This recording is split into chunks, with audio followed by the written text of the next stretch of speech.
नमस्कार। SEBI exam booster में आपका स्वागत है। तो आज हम आधुनिक भारतीय इतिहास के एक बहुत ही जरूरी टॉपिक पर बात करने वाले हैं। वो दौर जब मुगल साम्राज्य कमजोर पड़ रहा था और पूरे भारत में कह सकते हैं एक पावर वैक्यूम बन गया था, और इसी दौर में नए नए स्वायत्त राज्य उभर कर सामने आए। ये टॉपिक ना आपके सभी एग्जाम्स के लिए बहुत ज्यादा इंपॉर्टेंट है। तो सवाल यही उठता है कि जब दिल्ली की सल्तनत कमजोर हुई तो आखिर भारत पर कब्जा किसका हुआ?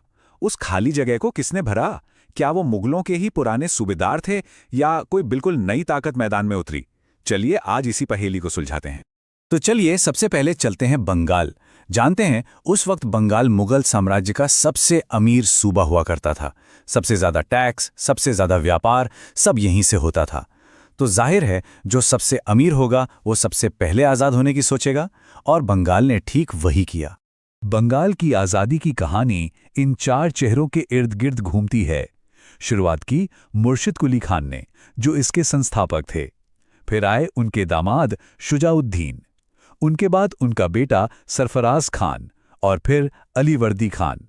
ये जो सक्सेशन है ना, ये समझना बहुत ज़रूरी है, क्योंकि इसी से पता चलता है कि बंगाल कैसे धीरे धीरे एक ताकतवर राज्य बना। अब देखिए, मुर्शिद कुली खान सिर्फ एक बागी गवर्नर नहीं थे, वो एक बहुत ही काबिल एडमिनिस्ट्रेटर थे। उन्होंने इजारादारी सिस्टम शुरू किया जो एक तरह का रेवेन्यू फार्मिंग था। और सबसे बड़ा काम, उन्होंने राजधानी को ढाका से मुर्शिदाबाद शिफ्ट कर दिया। ये 2 पॉइंट्स एग्जाम में सीधे सीधे पूछे जाते हैं, तो इनको तो आप बिल्कुल रट लीजिए। तो कहानी सिर्फ बंगाल तक सीमित नहीं थी।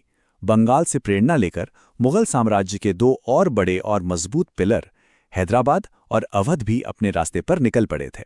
चलिए अब उनकी कहानी भी देखते हैं।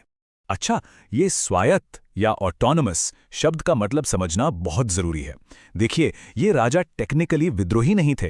ये बस नाम के लिए मुगल बादशाह को अपना बास मानते थे, थोड़ा बहुत नजराना भेज देते थे, लेकिन असल में अपने राज्य के सारे फैसले, चाहे वो टैक्स हो, सेना हो या कानून, सब कुछ खुद ही करते थे। मतलब असल में वो अपने इलाके के बादशाह बन चुके थे। तो ये हैं वो 2 बड़े नाम। दक्षिण भारत में डेक्कन में निजाम उल मुल्क ने हैदराबाद की नींव रखी, साल था 1724।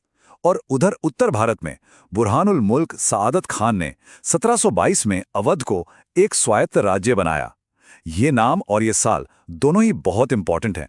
हैदराबाद की खास बात ये थी कि निजामुल मुल्क ने शकरखेड़ा की लड़ाई जीतकर अपनी ताकत को एकदम पक्का कर लिया, और उन्होंने एक मजबूत वंश, आसफ जाही वंश की शुरुआत की। और ये भी देखिए, उन्होंने पूरन चंद नाम के एक हिंदू को अपना दीवान यानी कि फाइनेंस मिनिस्टर बनाया, जो दिखाता है कि वो कितने समझदार और सहिष्णु शासक थे। अब अवध की बात करें तो वहां सादत खान के सामने सबसे बड़ी चुनौती थी लॉ एंड ऑर्डर। इलाके में बागी जमींदारों का बड़ा आतंक था। उन्होंने पहले तो उन सबको काबू में किया, और फिर एक नया रेवेन्यू सिस्टम बनाया जिससे किसानों को फायदा पहुंचा। तो एक तरफ मुगलों के पुराने सूबेदार अपने अपने राज्य मजबूत कर रहे थे, तो वहीं दूसरी तरफ दक्षिण में एक बिल्कुल नई ताकत पैदा हो रही थी। एक ऐसी ताकत जो आने वाले वक्त में ना सिर्फ इन राज्यों बल्कि अंग्रेजों के लिए भी सबसे बड़ा सरदर्द बनने वाली थी, और वो था मैसूर का साम्राज्य। ये सिर्फ एक लाइन नहीं है, ये एक पूरी की पूरी मिलिट्री फिलॉसफी है।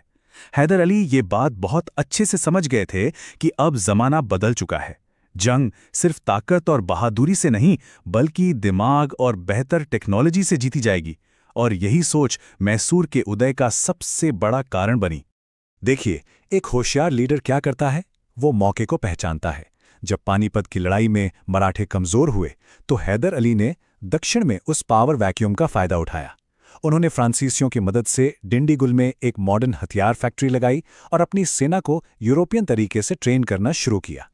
अब देखिए, जब इतनी सारी ताकतें एक ही जगह पर हों, बंगाल, अवध, मैसूर, और इन सब के बीच एक नई और बहुत तेजी से बढ़ती ताकत ब्रिटिश ईस्ट इंडिया कंपनी, तो टकराव तो होना ही था। और इस टकराव ने हिंदुस्तान की तकदीर हमेशा के लिए बदल दी। ये स्लाइड बहुत बहुत इंपॉर्टेंट है। प्लासी और बक्सर, इन 2 लड़ाइयों का फर्क जरूर समझिए। 1757 की प्लासी की लड़ाई असल में लड़ाई थी ही नहीं, वो एक धोखा था, एक साजिश थी। लेकिन 1764 की बक्सर की लड़ाई, वो एक असली जंग थी, जिसमें अंग्रेजों ने अपनी मिलिट्री ताकत के दम पर 3 बड़ी भारतीय शक्तियों को एक साथ हराया और उत्तर भारत पर अपना कब्जा जमा लिया। ये कोई 1-2 दिन की लड़ाई नहीं थी। ये 4 जंगों की एक लंबी दास्तान है जो दशकों तक चली।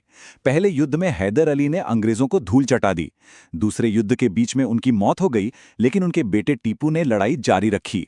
लेकिन आखिरकार चौथे युद्ध में अंग्रेजों ने मैसूर को हरा दिया और अपने सबसे बड़े दुश्मन को रास्ते से हटा दिया। बस ये एक साल 1799, इसे याद रखिए। ये वो साल है जब मैसूर के शेर टीपू सुल्तान की शहादत हुई और उनकी मौत के साथ ही मैसूर की आज़ादी का सूरज भी डूब गया। ये ब्रिटिश कब्जे की कहानी में एक बहुत बहुत बड़ा टर्निंग पॉइंट था। अंग्रेजों का गेम प्लान बिल्कुल साफ था। 4 स्टेप्स का प्लान। पहले व्यापारी बनकर आओ, फिर धीरे धीरे लोकल पॉलिटिक्स में घुस जाओ, फिर मौका देकर लड़ाई करो और जीतने के बाद उस राज्यों पर सहायक संधि यानी कि सब्सिडरी अलायंस थोप दो। ये संधि एक मीठा जहर थी जिसके तहत राजा अपनी सेना भंग कर देता था और अंग्रेजी सेना को अपने खर्चे पर रखता था। मतलब राजा की आज़ादी खत्म। चलिए अब इस पूरे टॉपिक को जल्दी से समेटते हैं। वो सारे ज़रूरी पॉइंट्स जो आपके एग्जाम में सीधे सीधे पूछे जा सकते हैं, उन पर एक आखिरी नज़र डाल लेते हैं।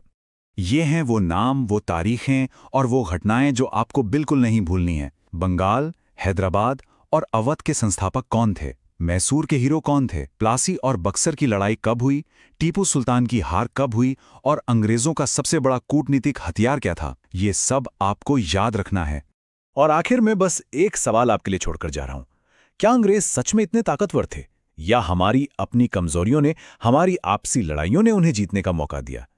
अगर ये सभी भारतीय राज्य एक साथ मिलकर लड़ते तो क्या भारत का इतिहास कुछ और होता? सोचिएगा जरूर।